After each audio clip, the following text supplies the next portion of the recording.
우리를 기억하실 때 하나님은 어떻게 하다 보니까 불현듯 생각나서 기억하시는 게 아니라 하나님께서 기억하시겠다고 약속하신 말씀에 따라서 기억하십니다. 그리고 행하시겠다고 약속하신 말씀대로 정확하게 행하십니다. 여러분 21장 창세기 21장 1절 우리 같이 한번 읽겠습니다. 21장 1절 시작. 여호와께서 말씀하신 대로 사라를 돌보셨고 여호와께서 말씀하신 대로 사라에게 행하셨으므로 돌보셨다는 게 기억하셨다는 뜻인데요. 여러분 하나님께서 말씀대로 기억하셨고 말씀대로 행하셨다고 하는 이 표현은 우리를 둘러싸고 돌아가고 있는 현실의 현상들이 어떻든지 간에 그 현실의 중심이 약속을 반드시 기억하고 반드시 지키시는 하나님의 성실하심이라고 하는 것을 강조하려는 표현이죠. 우리 주변에서 하나님과 무관하게 돌아가는 것 같이 굉장히 복잡하고 힘겹게 돌아가는 것처럼 보이는 현실, 그리고 그 현상의 모습들 뒤에 사실 중심은 하나님의 성실하심이 있다는 사실을 의도적으로 강조하기 위한 표현이죠. 말씀하신 대로 기억하셨고 말씀하신 대로 행하셨다는 것입니다. 그러니까 여러분, 우리를 둘러싸고 일어나는 모든 문제들에 대한 우리들의 이해 여부를 떠나서 하나님의 성실하심은 항상 충만하다는 것을 전제하고 살아가는 것이 우리 그리스도인들의 삶이죠. 그것을 믿고 그것을 알게 됨으로써 우리들은 든든해집니다. 그렇다면 여러분, 반대로 우리가 의심과 두려움에 사로잡히게 될 때는 언제죠? 바로 이 중심이 흔들리는 시간이에요. 그러면 이 중심은 어떻게 지켜집니까? 몇 주 전에 우리들은 사회적 약자, 제가 사실 지난 4주 동안 설교를 안 했기 때문에 이야기를 이제서야 하게 되는데, 사회적 약자에 대한 배려 그리고 정의로운 세상을 외쳐온 분이라고 알려져 있는 진보 야당 정치인의 자살 소식을 우리들이 접했습니다. 우리들 중에 그분을 좋아했건 혹은 좋아하지 않았건 간에 대다수 국민들의 마음에는 함부로 말하기 어려운 어떤 미묘한 감정이 일어났다는 생각을 하게 됐고, 그 감정의 실체를 가장 단순하게 한마디로 표현한다면 저는 슬픔이라고 생각합니다. 근데 그 슬픔은 약속대로 살지 못한 사람에 대한 실망에서 나온 것일 수도 있겠지만 약속대로 살기 어려운 현실에 대한 슬픔이었을 것 같습니다. 저는 이렇게 솔직하게 말해야 될 것 같아요. 내가 그분과 똑같은 상황이었다면 나는 결코 그렇게 하지 않았을 거야 라고 제가 말할 수 없다고 생각합니다. 내 의지를 넘어서는 현실이라고 하는 압박은 분명히 있습니다. 내 의지를 뛰어넘는 현실이라는 압박이 있는 거죠. 저도 우울증으로 오래 알아본 결과 이런 게 있구나라는 것을 이제 절절하게 경험하게 됐는데, 전 신지현 집사님도 그렇게 오랜 세월 동안 우울증을 앓았다는 사실이 참 새롭고 고맙게 생각이 됩니다. 근데 여러분, 내 의지를 내 판단을 또 내가 견디는 힘을 넘어서는 것 같은 현실적 압박은 우리를 절망하게 하고 심지어 때로는 선을 넘게 하죠. 근데 만에 하나 원치 않는 어떤 타협의 순간에게 삼켜져서 그렇게 극단적인 길을 선택했던 그분과 다르게 판단하고 다르게 선택할 수 있으려면 우리들은 내 자신의 의지만으로는 불가능하다고 하는 사실을 인정해야만 됩니다. 나로 하여금 그 불행한 길을 걷지 않게 만드는 힘은 내 안에 있지 않습니다. 누군가가 밖에서 안으로 그 힘을 불어넣어 줘야 돼요. 만일에 그분이 뇌물을 받기 전날에 누군가 다른 사람이 뇌물 받은 일로 죽음을 맞이한 사실을 접했더라면 다른 길을 선택했겠죠. 그 극단적인 선택을 하기 전에도 누군가가 그러한 비슷한 일로 죽음의 길을 갔다는 사실을 내가 접했더라면 다른 길을 선택했을 가능성은 얼마든지 있는 것입니다. 여러분, 저는 태어나면서 저희 아버지나 어머니로부터 한 대도 안 맞고 컸어요. 놀랍죠? 저희 부모님이 저를 때린 적이 한 번도 없고 그렇게 기억하고 계시고, 저도 맞은 기억이 한 번도 없어요. 한 대도 제가 안 맞고 컸어요. 그 이유는 저의 그 선함과 그 순전한 그 의지의 결과물이 절대 아니죠. 어떻게 할 때 얻어맞게 되는지를, 어떻게 하면 처절하게 얻어맞게 되는지를 저희 형과 누나들을 통해서 생생하게 볼 수 있었기 때문에, 제가 막내거든요. 엄청난 특권의 자리죠. 따라서 여러분, 우리들은 우리들 자신의 의지 때문이 아니라 누군가가 나로 하여금 그렇게 하는 것이 죽음에 이르는 길이라는 사실을 실감나게 보여줄 때만 그렇게 하지 않을 수 있는 힘을 얻게 되는 것입니다. 따라서 여러분, 죄의 치명적인 결과를 짊어지신 예수 그리스도의 죽음을 나의 현실로 받아서 살아간다고 하는 것은 항상 위대한 선물입니다. 여러분, 갈수록 우리가 깨닫게 되는 것은 예수님의 죽음 사건은 모든 상황에 대한 가장 적절한 대답이라고 하는 사실을 갈수록 점점 선명하게 깨닫게 됩니다. 예수님의 죽음 사건은 모든 상황에 대한 가장 적절한 대답이 됩니다. 마찬가지로 우리들은 내 자신의 의지와 노력이 아니라 약속을 기억하시고 반드시 이루고야 마시는 하나님의 사건을 기억하고 그 성령을 통해서 그 사건 안으로 제대로 뛰어들게 될 때 결국 바른 길을 갈 수 있게 되는 것입니다. 자, 사라 이야기로 돌아와서 드디어 오늘 본문에서 사라가 이삭을 이제 낳게 되는데, 사라의 출산은 하나님께서 말씀하신 약속이 말씀하신 시간에 정확하게 이루어지는 하나님의 성실하신 사건이었죠. 2절을 보겠습니다. 21장 2절 시작. 사라가 임신하고 하나님이 말씀하신 시기가 되어 노년의 아브라함에게 아들을 낳으니. 따라서 여러분, 이 사건은 우리들을 위한 굉장히 중대한 표지판이에요. 특히 여러분, 불가능한 현실이 하나님의 약속을 멸시하는 것처럼 보일 때, 현실이 너무나 불가능한 게 확실해 보이기 때문에 내 삶에 대한 하나님의 약속이 현실 앞에서는 아무것도 아닌 것처럼 느껴지는 순간이 우리에게 올 때가 있는데, 그때도 결국에는 하나님의 약속이 모든 불가능을 넘어서서 일어서게 될 거라는 사실을 알려주는 표지판으로 우리에게 선물로 지금 주어져 있는 것이죠. 사라 그 주변에 있던 모든 이웃들은요, 이 이삭이 탄생한 것을 보고 참 진짜 어떻게 이런 일이 있을 수 있는 거야? 이건 도대체 알 수 없는 일이야 라는 식으로 이야기할 수밖에 없는 일이지만, 그런 약속을 알고 약속을 붙들고 약속을 믿고 붙들고 온 사람들은 확실히 알 수 있는 일이라고 말할 수 있는 사건이죠. 그에 따라서 아브라함은 17장 19절에서 하나님께서 말씀하신 대로 이름을 이삭이라고 지었고, 하나님께서 말씀하신 대로 8일 만에 할례를 행하게 되었습니다. 3, 4절 읽습니다. 21장 3절 4절 시작. 아브라함이 그에게 태어난 아들 곧 사라가 자기에게 낳은 아들을 이름하여 이삭이라 하였고, 그 아들 이삭이 난 지 8일 만에 그가 하나님이 명령하신 대로 할례를 행하였더라. 여러분, 지난번 4주 전에 제가 여러분과 말씀 나눌 때 그랄 땅에 간 아브라함이 다시 한번 두려움과 의심에 휩싸여서 자기 아내를 누이라고 속였던 사건을 우리가 들여다봤었죠. 자, 그랄 땅에서 말씀 대신 의심과 두려움을 붙들었던 그 혼란과 수치의 시간이 이제 지나가고, 다시금 말씀을 따름으로, 자, 말씀을 다시금 따를 때 이루어지는 현상, 우리에게 매우 보편적 현상인데 그게 뭐예요? 질서정연함이죠. 질서정연함, 차분한 기쁨, 이 시간이 다시 돌아오게 된 것입니다. 틀림없어요. 지금 여러분의 삶 속에서, 저와 여러분들의 삶 속에서 혼란과 복잡함과 두려움과 의심과 초조함이 계속 나를 얽혀들게 만드는 순간을 내가 통과하고 있다면 간단합니다. 다시금 어떤 상황에 이르든지 말씀을 딱 붙들고 말씀 앞에 버티게 되면 다시 질서정연함이, 차분한 기쁨이 샘솟기 시작해요. 그것을 오늘 말씀을 통하여 한번 함께 나누려고 하는 것입니다. 아브라함은 나이 100세에 이제 비로소 속이 꽉 찬 삶이죠. 속이 꽉 찬 삶. 여러분, 속이 꽉 찼다는 건 현실적으로 모든 게 잘 된다 이게 아니라 내 마음속에서 일어나는 기쁨이 하나님의 질서 안에 있다고 하는 것을 확인할 때예요. 그리고 하나님의 질서가 내 안에서 평안을 일으키고 있다는 것을 느낄 때 뿌듯한 기쁨이 나를 꽉 채우는 거죠. 그거 공감하세요? 이때는 아멘이라고 해야 이제 덜 창피한데, 아멘이라고 안 하셔도 돼요. 5절 읽겠습니다. 5절 시작. 아브라함이 그의 아들 이삭이 그에게 태어날 때에 100세라 그랬어요. 100세가 되어보니라는 책은 사실은 아브라함이 써야 되는 거죠. 김영석 교수님보다는 아브라함이 쓰면 딱 맞을 책이죠. 여러분, 우리들의 불가능한 현실을 뛰어넘어서 성취되는 하나님의 약속이 우리 눈앞에서 확연해질 때 우리가 보일 수 있는 최고의 반응은 뭐겠어요?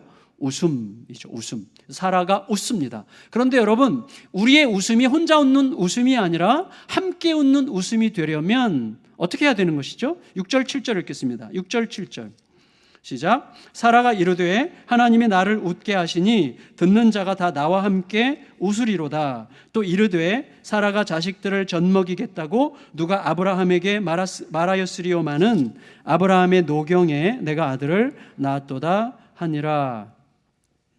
어떤 웃음이 함께 웃을 수 있는 웃음일까요?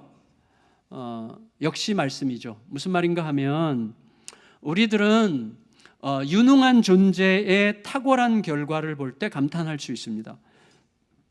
매우 유능한 존재의 탁월한 결과에 감탄하게 되죠. 그렇지만 그와 함께 가슴 깊이 웃는 문제는 딴 문제죠. 매우 유능한 사람의 탁월한 결과에 가슴 깊이 웃기는 쉽지 않습니다. 부럽거나 질투심이 나거나 잘났네 뭐 이렇게 생각하고 말고 싶은 마음이 들죠. 근데 깊은 고난과 어려움을 견디고 극복한 결과 극적으로 탁월한 결과에 도달하게 된 경우, 예를 들어서 요새 아시안게임 하는데 어떤 선수가 사력을 다해서 경기했고 드디어 메달을 목에 달았는데 알고 보니까 지난달에 그 선수의 부모님이 돌아가셨더라. 이런 이야기를 우리가 알게 되면 함께 울 수 있고 함께 웃을 수 있습니다. 다시 말하면 내 연약함을 발견할 때 우리는 함께 웃을 수 있는 거예요. 그 안에서 우리가 아까 신재현 집사님 간증할 때 뭉클했죠. 2부 예배 때는 많은 분들이 우시더라고요. 왜 그렇죠? 그의 간증 속에서 내 연약함과 내 고통을 보고 있기 때문이죠. 볼 수 있기 때문이죠. 그게 함께 웃을 수 있는 굉장히 중요한 포인트죠. 여러분, 그게 아브라함과 이 사라의 웃음이었고 그리스도의 십자가가 우리를 웃게 하는 웃음이죠. 우리는 자신의 현실을 온전히 책임질 수 없어요. 내 연약함을 벗어날 수도 없어요. 그렇지만 그 연약함과 가혹한 현실 속에서도 하나님의 약속의 말씀은 붙들 수 있습니다. 연약함이 너무나 분명하고 그 다음에 가혹한 현실이 너무나 충분해서 우리를 압도할 만큼 충분하지만 그럼에도 불구하고 우리가 아무것도 할 수 없는 상황에서도 하나님의 약속은 붙들 수 있는데, 그렇게 해서 붙든 그 사람의 삶 속에서 하나님께서 이루어 가신 일을 보게 될 때 우리는 진실로 함께 웃을 수 있는 거예요. 아브라함과 사라와 함께 이웃들이 웃을 수 있었던 이유는 바로 그것 때문이죠. 모두를 함께 웃게 하는 웃음이었습니다. 그런데 그 웃음이, 그 기쁨이 위기를 맞습니다. 위기를. 8절 9절 읽습니다.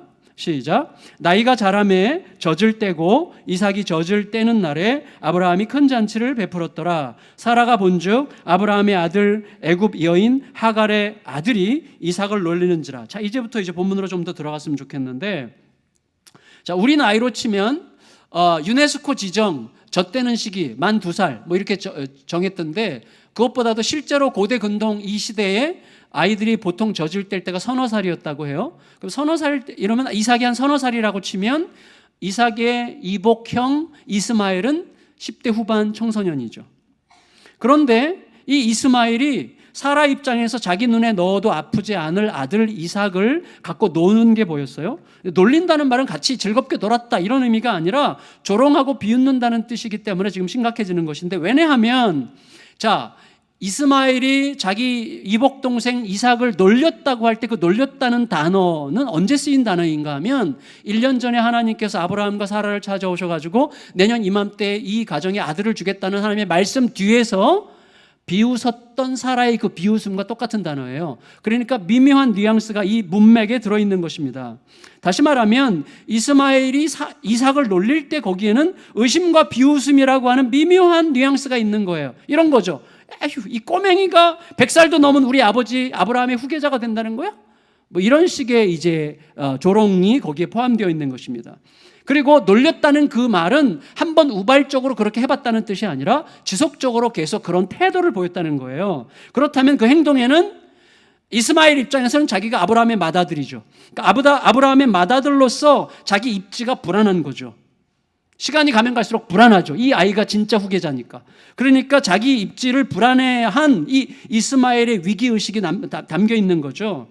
그게 이삭에게는 일종의 위협이 되는 거죠.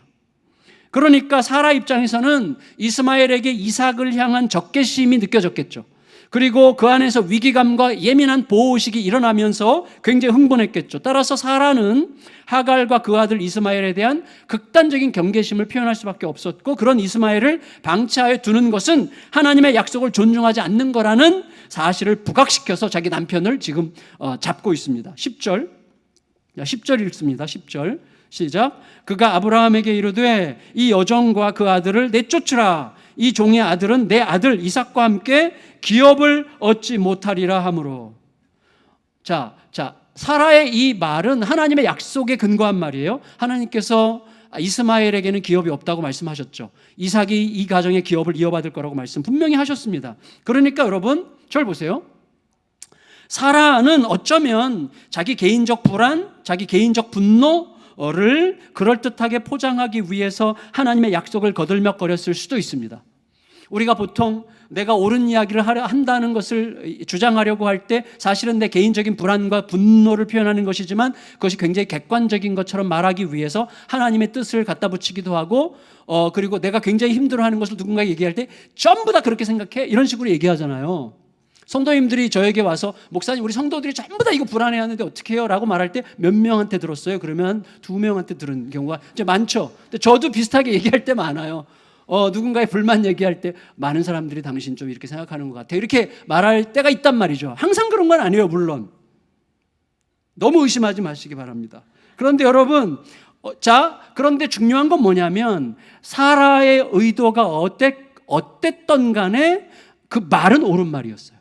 그러니까 하나님의 약속에 근거한 말이죠. 따라서 아브라함은 지금 굉장히 큰 근심과 곤란함에 빠지게 됐는데 11절 읽겠습니다. 11절 시작. 아브라함이 그의 아들로 말미암아 그 일이 매우 근심이 되었던, 이건 극단적인 어려움이 있다는 뜻이에요. 매우 근심이 됐다는 말인데 여러분, 아브라함이 이제 끼었어요. 아내의 의도에 대한 의심과 아내의 마땅한 말 사이에 끼었어요. 그리고 하나님의 약속에 근거한 아내의 말과 하갈과 이스마엘에 대한 연민 사이에 끼었죠. 아내 사라의 말은 냉정했지만 마땅한 말이죠. 하지만 이 하갈과 이스마엘은 한번 쫓겨난 적이 있잖아요. 한번 쫓아낸 적이 있었던 이 사람들을 또 쫓아내야 된다고 하는 현실은 너무 서럽죠. 여러분, 우리들도 이런 상황에 처할 때가 많지 않습니까? 어차피 어떤 길을 선택해야 하기는 하지만 어떤 것도 선택하기 어려운 상황에 끼이게 되는 것입니다. 그래서 원칙과 온정 사이에서 줄다리기를 하게 되는 거죠. 원칙을 따라야 되는가? 온정을 따라야 되는가? 이 사회에서 우리가 줄다리기를 해야만 하는 굉장히 어떤 어렵고 힘든 상황에 끼어 있을 때가 있겠는데 여러분, 이때 중요한 것은 온정이냐 원칙이냐가 아니라는 사실을 기억해 주세요. 온정이냐 원칙이냐가 중요한 게 아니라 이때 가장 중요한 것은 내 마음의 밑바닥을 흐르고 있는 핵심이 뭐냐는 거예요. 그게 가장 중요합니다. 자, 무슨 말인가 하면 저의 경우에는요, 종종 제가 원칙을 얘기하든지 온정을 얘기하든지 어떤 것을 주장하든지 간에 사실은 그 원칙과 온정이 핵심이 아니라 내 마음 밑바닥을 흐르고 있는 핵심이 더 중요하더라고요. 그 핵심이 뭐냐면 나쁜 사람이 되고 싶지 않은 욕망이에요. 제가 사람들 앞에서 사람들이 저를 나쁜 사람으로 생각하는 게 두려워요. 그래서 나쁜 사람이 되고 싶지 않은 욕망이 밑바닥에 흐르고 그 위에서 내가 원칙과 온정을 얘기하고 있는 거더라고요. 그게 훨씬 더 중요하죠. 한마디로 내 자신을 위한 평화주의자가 되려고 하는 것입니다.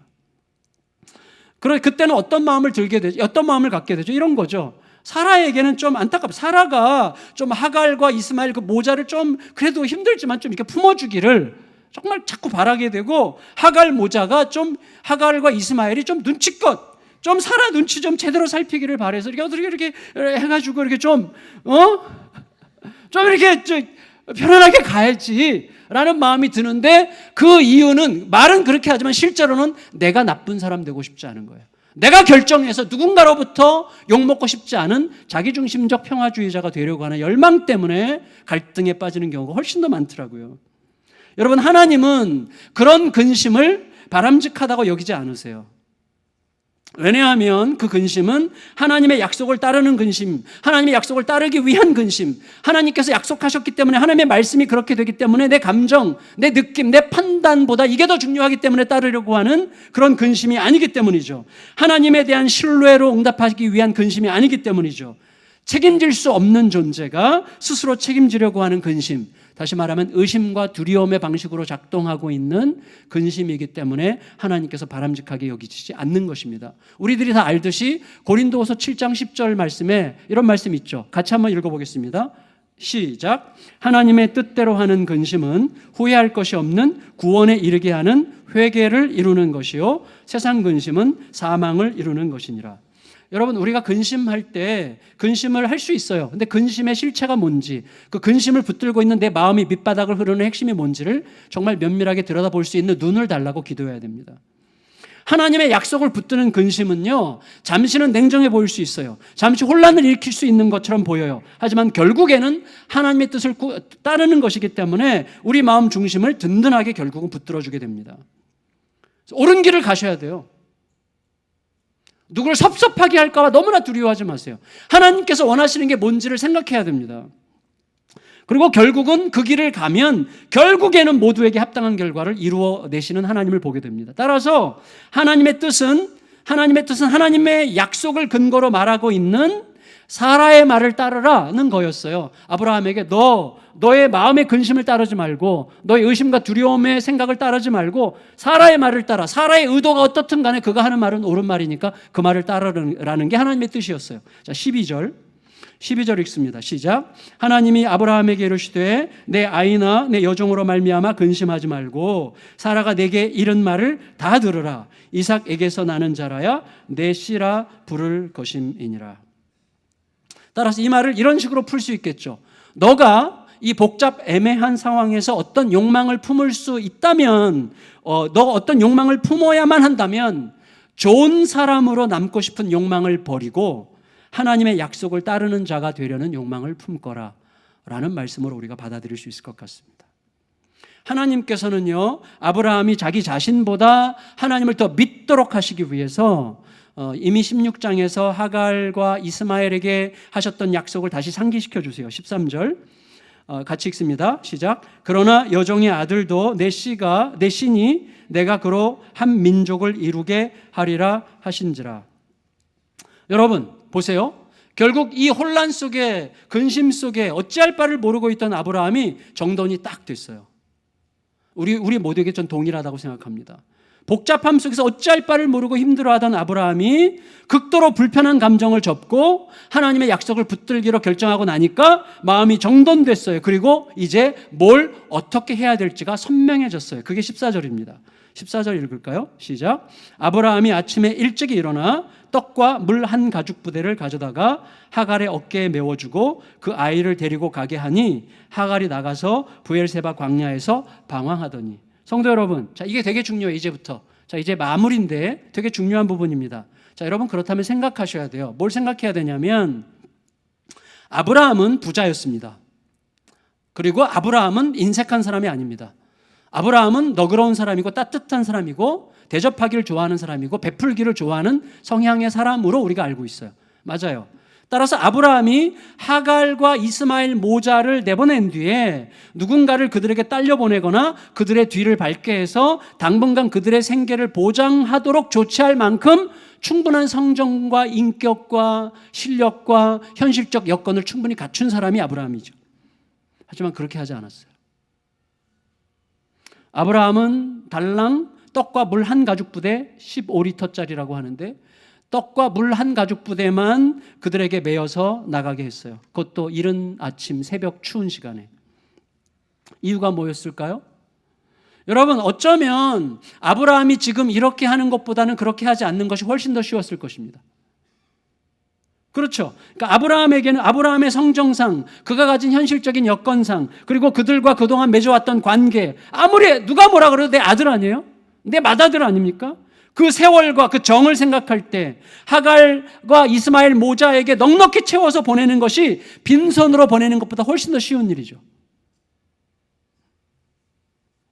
여러분, 하지만 아브라함은 극단적으로 힘들었을지도 모르는 쪽을 선택했어요. 그 빈손으로 내보내는 쪽을 선택했어요. 따라서 그것은 굉장히 의도적이고 굉장히 의지적인 행동이었다고 할 수 있는 것입니다. 첩의 자식이라고 할지라도요, 내 몸에서 나온 첫 아들이라고 하는 것을 생각하면 이스마엘을 그렇게 간단하게 내보낼 수는 없습니다. 하지만 아브라함이 그렇게 했다면 정황상 이유는 단 하나뿐이에요. 자, 이게 우리 모두에게 주는 굉장히 중요한 교훈이라고 생각이 드는, 특히 저 같은 사람에게는 중요한 교훈인데 뭐예요? 하갈 모자를 지키시겠다는 하나님의 약속을 절대적으로 신뢰합니다라는 것을 자기 나름대로의 절대적 방식으로 표현한 거죠. 하갈 모자를 내가 친히 지키겠다는 그 하나님의 약속이 마치 아브라함 자신의 책임지는 행동을 통해서만 이루어질 것처럼 그렇게 생각하지 않겠다라고 작정한 것입니다. 하갈과 이스마엘을 친히 지키시고 그들을 통해서 한 민족을 이루겠다고 하신 하나님의 약속을 온전히 믿겠다라고 결정했기 때문에 그렇게 한 것이죠. 어쩌면 아브라함의 이런 냉정하고 심지어 인색해 보이는 모습은 하나님께서 그렇게 하라고 하신 말씀에 대한 매우 고통스러운 순종이었을 거예요. 세상 모든 사람들이 손가락질할 만한 일이죠. 그리고 하갈과 이스마엘은 평생 천추의 한을 가지고 떠나겠죠. 어떻게 이렇게 우리를 내보낼 수가 있는가? 근데 아브라함은 그 길을 선택해요. 내가 어떻게 평가되느냐가 아니라 아마도 하나님께서 그렇게 하라고 명령하셨기 때문에 고통스럽게 순종하는 길이라고 생각합니다. 왜냐하면 조금 있으면 바로 다음 장에 하나님은 아브라함에게 훨씬 더 냉정하고 잔인한 일에 순종하는 일을 맡기실 작정이었죠. 아브라함에게 아들 이삭의 목숨을 내놓으라고 이제 곧 하실 것입니다.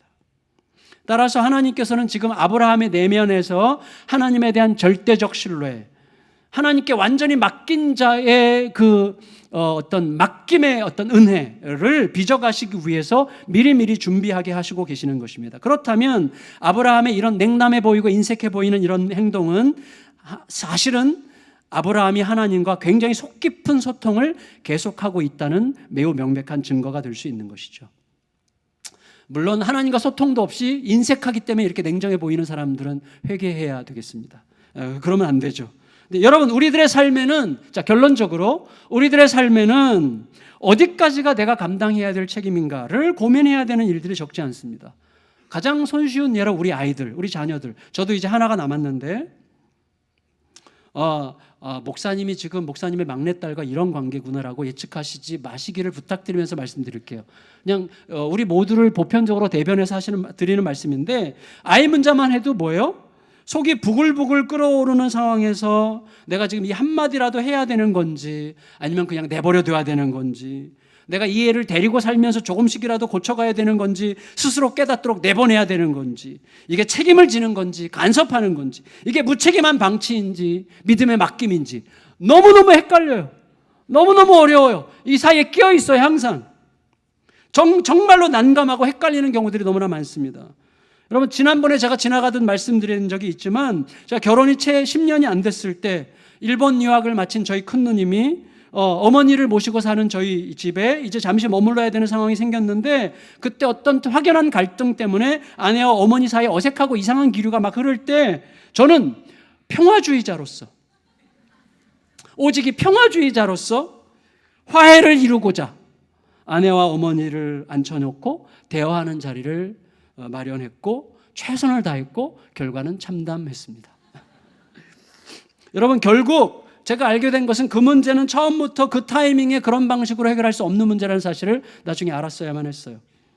그렇지만 여러분, 우리가 어떤 타이밍에 어떤 방식을 취하는 게 옳은지 어떻게 알 수 있습니까? 알 수 없어요.